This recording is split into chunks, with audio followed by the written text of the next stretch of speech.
드라마나 만화에서 흑화한다라는 말이 있습니다. 한자로 해석하면 흑화는 검게 변하다라는 말인데, 그 드라마나 만화에서 처음에는 선하고 좋은 사람이었는데 어떤 특별한 사건을 계기로 해서 악하게 변화해서 나쁜 일을 하는 경우를 말합니다. 한 가지 예를 들어보면, 또 여러분 안 보셨을 가능성이 높은데 2015년에 나왔던 영화 중에 암살이라는 영화가 있습니다.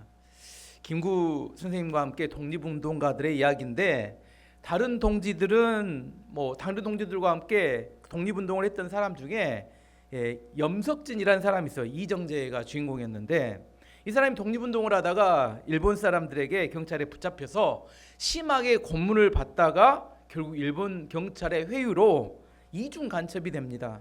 그래서 만주 임시정부에서 있었던 중요한 고급 정보들을 일본군에게 다 넘기는 역할을 해요. 그 주인공 중에 하나는 속사포라고 조진웅이 나오고, 또 전지현이 안오균이라는 역할을 합니다. 이 둘이 여러 동지들과 함께 일본군의 요인과 친일파를 암살하기 위해서 상하이에서 경성, 서울에, 지금 서울이죠, 경성으로 잠입에 들어갑니다. 근데 이 작전의 정보를 염석진이 일본에게 넘겨주었고, 그것으로 속사포를 비롯한 독립지사들이 일본군에게 사살되어 죽게 되었습니다. 이게 1933년도에 있었던 일인데, 영화 중반까지 염석진, 이정재는 그 독립운동가로 나온 이중첩자라는 사실을 알지 못하다가 이 작전이 실패함을 통해서 그 사람이 이중첩자라는 사실이 드러나게 됩니다. 이런 사람 흑화했다고 이야기합니다. 그리고 나중에 대한민국이 일본으로부터 독립하게 되고 1949년에 친일파에 대한 재판이 있었는데, 그 영화에서 염석진이라는 사람이 무죄 판결을 받고 풀려납니다. 풀려나서 이렇게 풀려나게 되었는데, 전지현이 끝까지 염석진을 쫓아가서 총으로 겨누고 묻습니다. 왜 동지를 팔았느냐 이렇게 물었어요. 그랬더니 염석진이 한 대답이 몰랐으니까, 해방이 될 줄 몰랐으니까. 그때 전지현이 말합니다. 이게 명대사인데, 해방이 될 줄 몰랐다고 모두 밀정이 되지는 않는다, 나라를 팔지는 않는다. 그리고 염석진을 죽이면서 영화가 끝이 납니다. 염석진은 끝까지 동지들을 죽게 만들었던 것에 대해서 회개하는 것이 아니라 합리화하는 말을 했었습니다. 이걸 흑화한다는 예를 들어서, 염석진이라는 사람이 원래는 독립운동가였는데 흑화해서 친일파가 되었던 이야기입니다.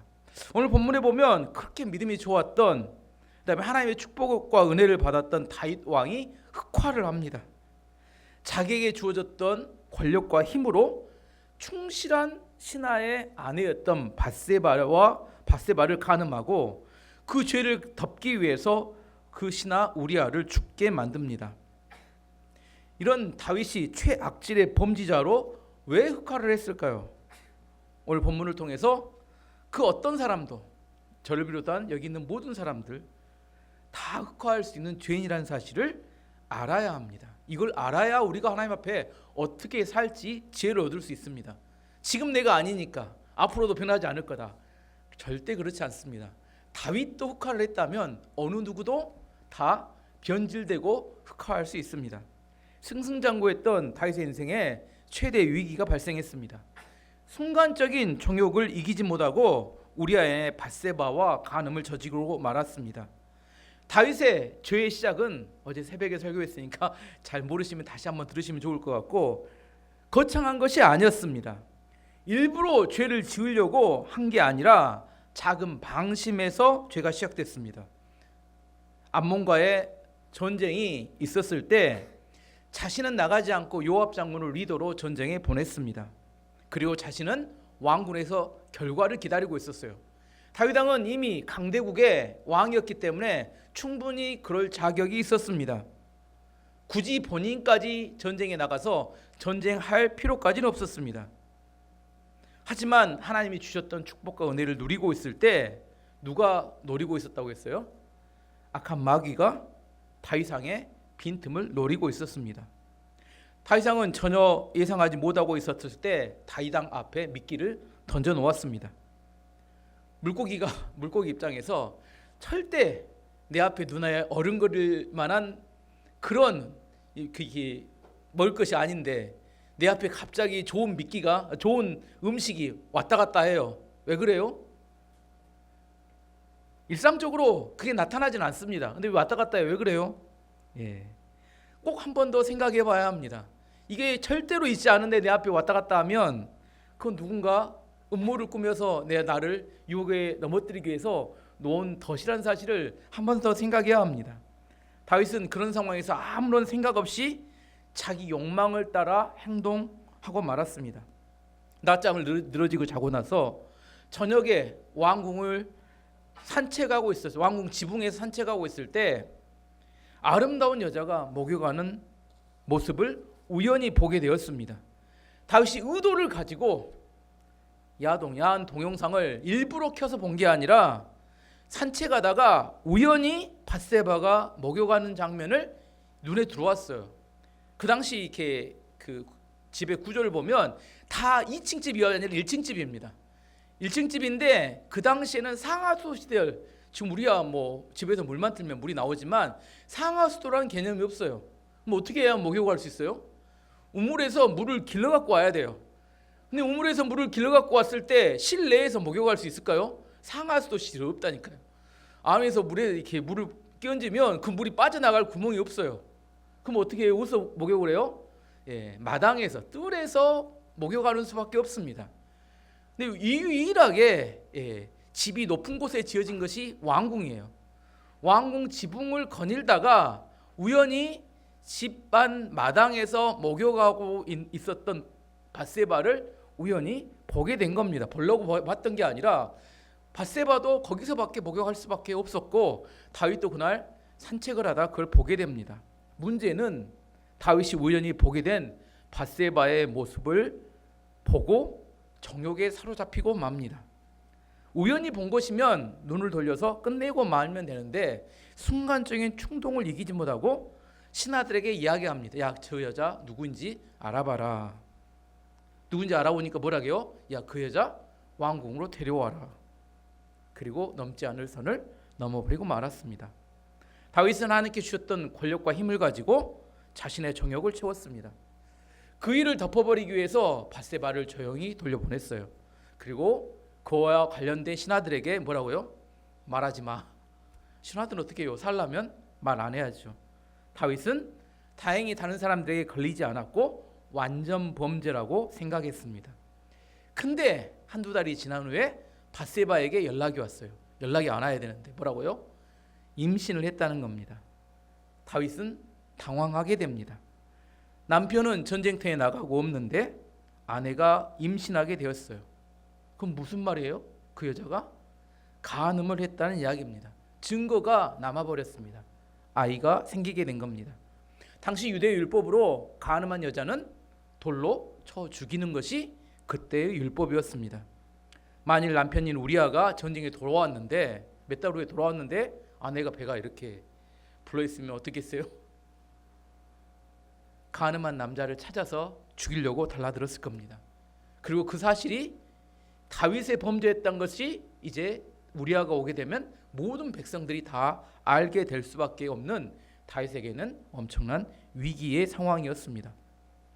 평소에 다윗에게 어떤 위기가 발생하면 다윗은 어디로 쫓아갔어요? 누구에게 가서 물어봅니까? 하나님께 가서 물어봤는데 이번에는 뭐 해버렸어요? 하나님의 율법을 어겨버렸습니다. 그래서 하나님께 가지도 못하고 뭐예요? 이것을 자기의 잔머리와 자기의 능력으로 어떻게든 덮으려고 시도를 했습니다.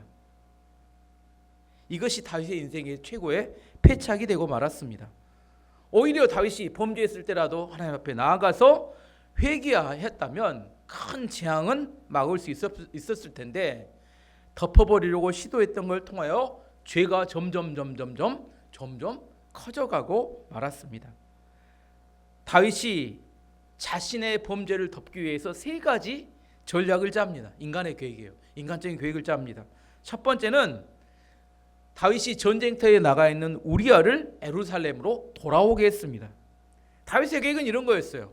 우리아를 돌아오게 해서 집으로 돌려보내면 우리아가 밧세바와 잠자리를 하게 될 것이고 임신한 아이를 누구의 아이로? 우리아의 아이로 착각하게 만들려고 한 겁니다. 요즘이야 의학이 발달해서 그 임신한 날짜를 정확하게 알아내지만 그때 당시는 뭐예요? 잘 몰라요. 몇 달이 언제 태어날지. 그렇기 때문에 그때 당시로는 가능한 계획이었습니다. 문제가 뭐였다고요? 이런 계획이 무너지게 된 문제가 누구의 충성심? 우리아의 충성심이 문제였습니다. 우리아는 예루살렘으로 돌아와서 집으로 돌아갈 거라고 다윗은 생각했는데 집으로 돌아가지 않고 왕궁 밖에 있는 신하들과 다른 신하들과 함께 왕궁 옆에서 잠을 잤습니다. 다윗이 두 번째 당황합니다. 왜? 자식의 생각대로 우리아가 움직이지 않았기에. 일반적으로 대부분 어디로 가요? 집으로 갑니다. 집에 안 가면 어떻게 해요? 집에서 요즘 같으면 쫓겨나죠. 요즘 같으면 이혼 당합니다. 멀리서 몇 달 만에 왔는데 집에 안 가고 왕궁 옆에서 자면 쫓겨납니다. 근데 그 당시에 우리아가 집에 돌아가지 않으니까 다윗이 불러서 물어봅니다. 10절 말씀 보시면 신하들이 다윗에게 말했습니다. 우리아가 집으로 가지 않았습니다. 그래서 다윗이 우리아에게 말했습니다. 그대는 오랫동안 집을 떠났다 돌아왔는데 왜 집으로 가지 않는가? 우리는 아내를 먼저 챙겨야지. 안 챙기면 혼나는데 우리아는 그러지 않았습니다.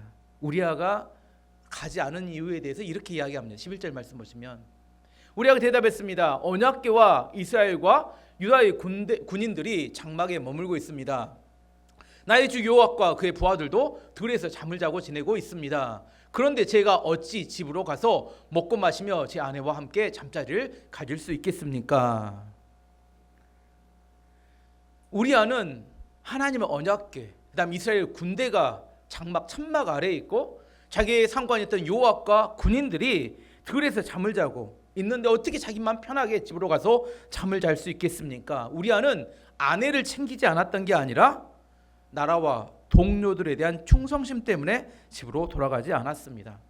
사실 이스라엘에는 이런 군인들이 있었기 때문에 그 시대 최강의 군대가 되었고 승승장구할 수 있었던 겁니다.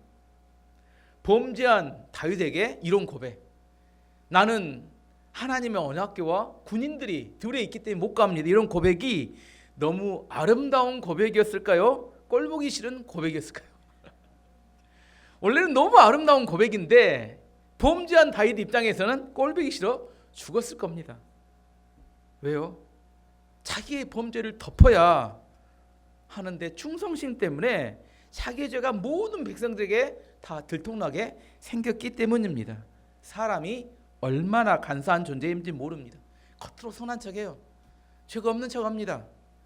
하지만 다윗의 모습을 보면 평소에 원래 다윗도 엄청 이런 사람들 좋아했습니다. 뭘 보냐면 이 우리아는 햇사람이란 이방인입니다. 해쪽 속은 북쪽에 있는 히타이트라는 그런 민족이에요. 유대인이 아닙니다. 근데 유대인이 아닌 우리아가 너무 충성스러우니까 그 사람을 이스라엘의 장군으로 삼아놨어요. 뭔 말 아시겠죠?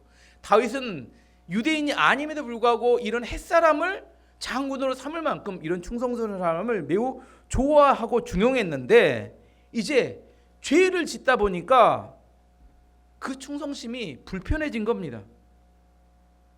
그리고 이 우리아의 충성된 모습과 자기의 죄악된 모습이 비교가 되니까 더욱더 불편합니다.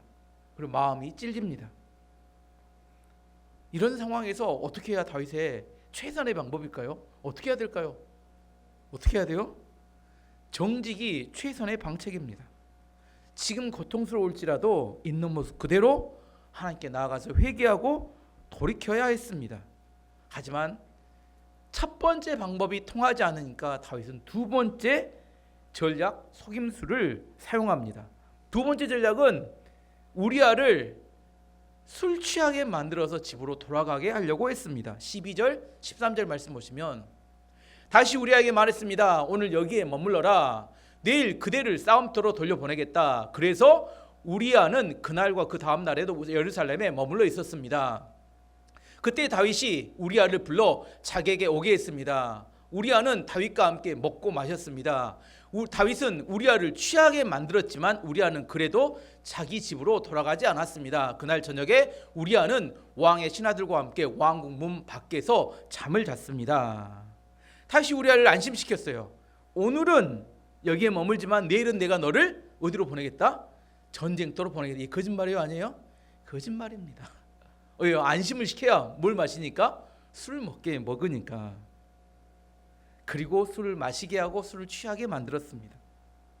마귀의 시간은 항상 언제예요? 오늘이에요? 내일이에요?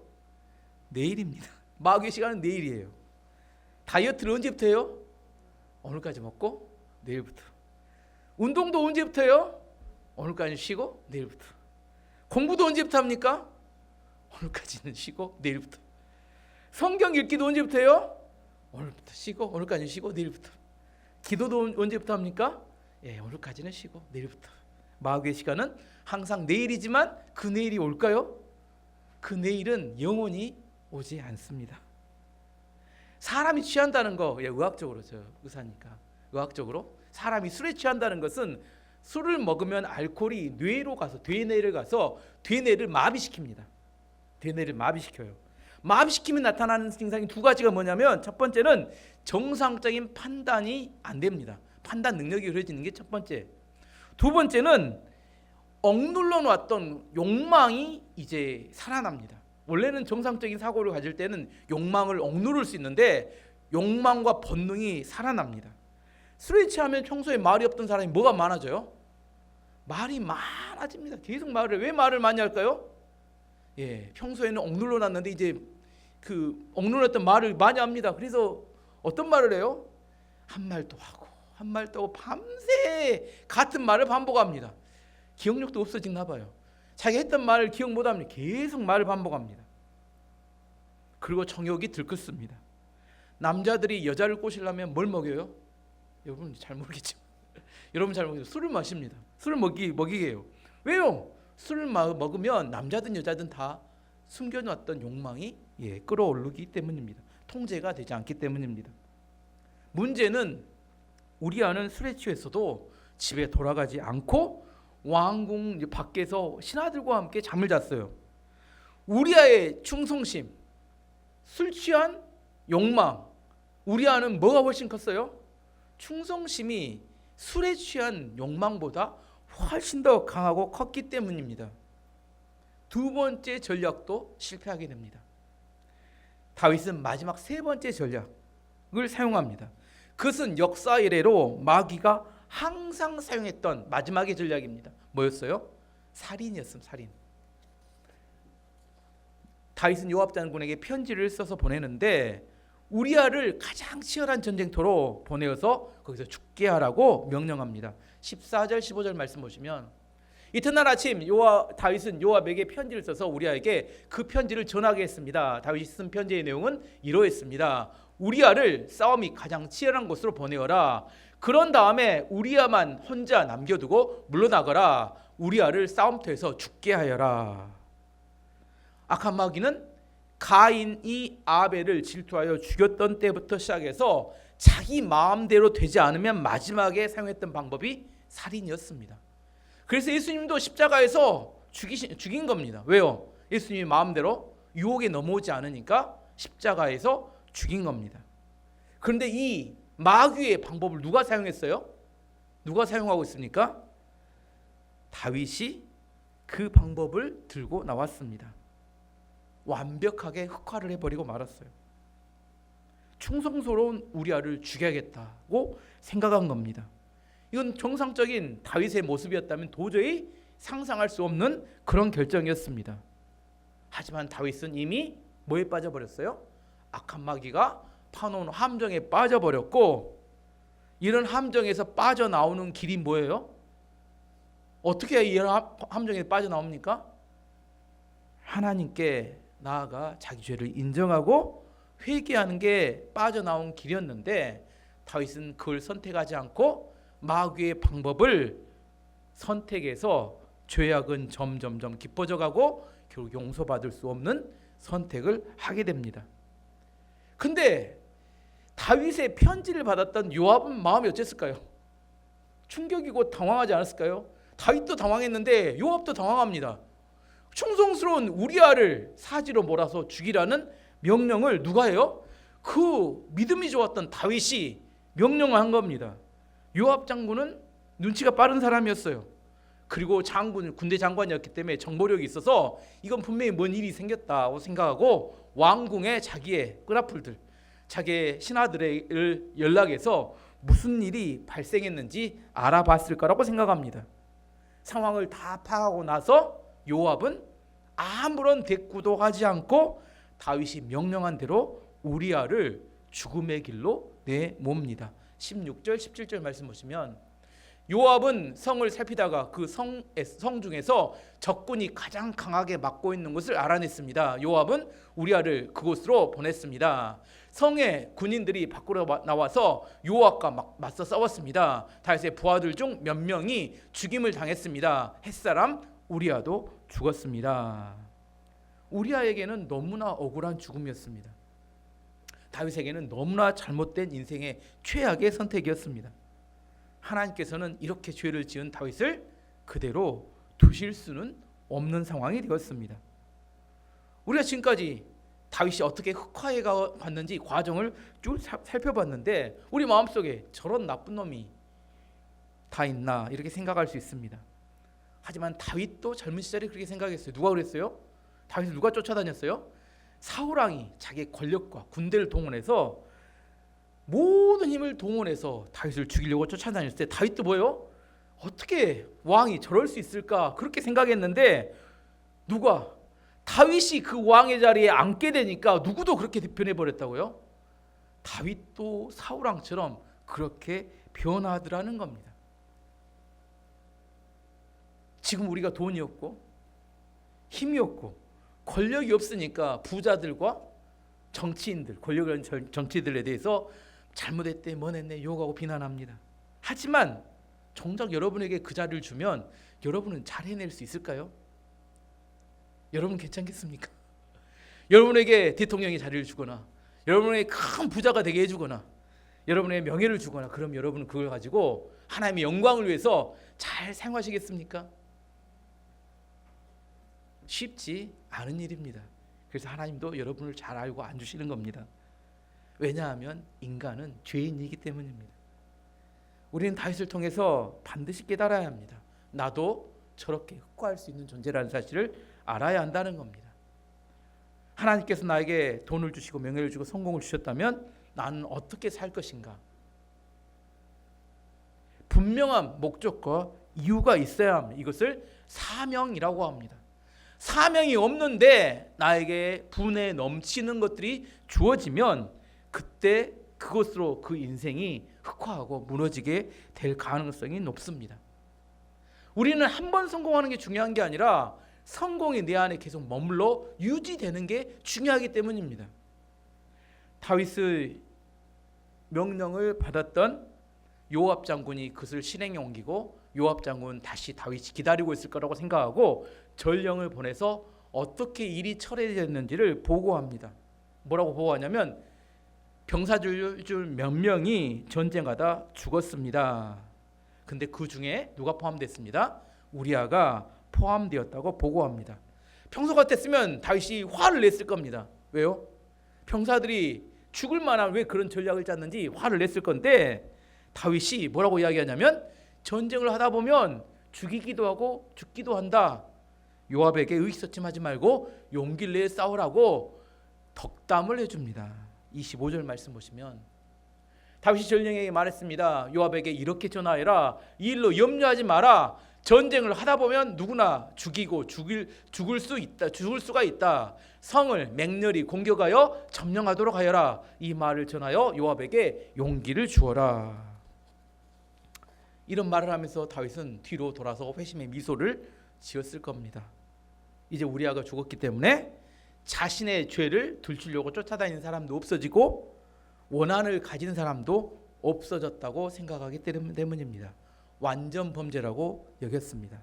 하지만 사람들은 속일 수 있지만 하나님은 속일 수 없습니다.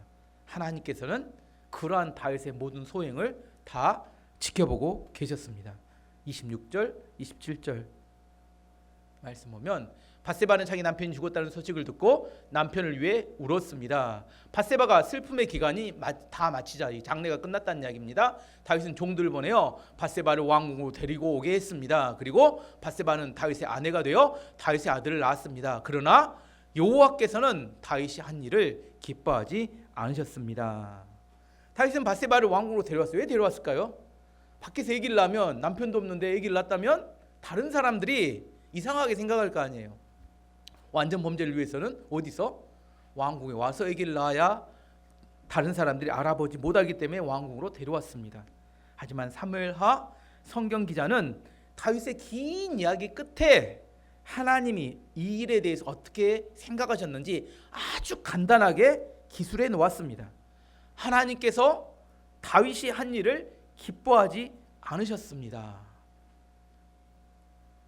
영적으로 민감하고 지혜 있는 사람은 이 말씀의 무게감을 알 수 있습니다. 하지만 영적으로 둔감한 사람은 이게 얼마나 무거운 이야기인지 잘 모릅니다. 하나님께서 우리를 어떻게 생각하시는지 이것은 매우 중요한 이야기입니다. 사람들이 나를 어떻게 생각하는 게 별로 중요하지 않아요. 하지만 하나님께서 나를 어떻게 생각하시는지에 따라서 그 사람의 인생과 미래가 달라집니다. 이사야 59장 1절 2절 말씀 보시면 여호와의 손이 짧아 구원하지 못하심도 아니요 귀가 둔하여 듣지 못하심도 아니라 오직 너희 죄악이 너희와 너희 하나님 사이를 갈라놓았고 너희 죄가 그의 얼굴을 가리어서 너희에게서 듣지 않으시게 함이니라. 하나님이 손이 짧아서 우리를 구원하지 못하시는 게 아니라는 겁니다. 귀가 둔하여서 우리의 기도를 듣지 못하신 분이 아니랍니다. 우리의 죄악이 하나님과 우리의 사이를 갈라놓았고 하나님께서 더 이상 우리의 기도를 듣지 못하게 되었다, 이렇게 성경은 이야기합니다. 이전에는 일을 하면 일이 잘 풀고 잘 되었는데 요즘은 되는 일이 없습니다. 예전에는 사는 것이 너무 흥미진진하고 즐거웠는데 요즘은 재미가 없어요. 내 마음이 설레이는 일이 하나도 없습니다. 왜 그럴까요? 은혜가 사라졌기 때문입니다. 하나님과의 관계가 끊어졌기 때문이에요. 다윗은 자기의 잔머리와 자신의 힘으로 완전 범죄를 했다고 생각했지만 하나님께서는 다윗의 모든 행위를 지켜보고 계셨고 하나님께서는 다윗을 심판하실 때를 기다리고 계셨습니다. 우리가 죄를 범했을 때 해결하는 가장 빠른 방법이 뭘까요? 뭐예요? 회개입니다. 회개. 요한일서 1장 9절 말씀 보시면 만일 우리가 우리 죄를 자백하면 그는 미쁘시고 의로우사 우리 죄를 사하시며 우리를 모든 불의에서 깨끗하게 하실 것이요. 다윗의 범죄는 다윗의 개인, 다윗의 가정, 다윗의 미래에 엄청난 영향을 주게 되는데 그 영향에 대해서는 다음 주에 계속 설교하도록 하겠습니다.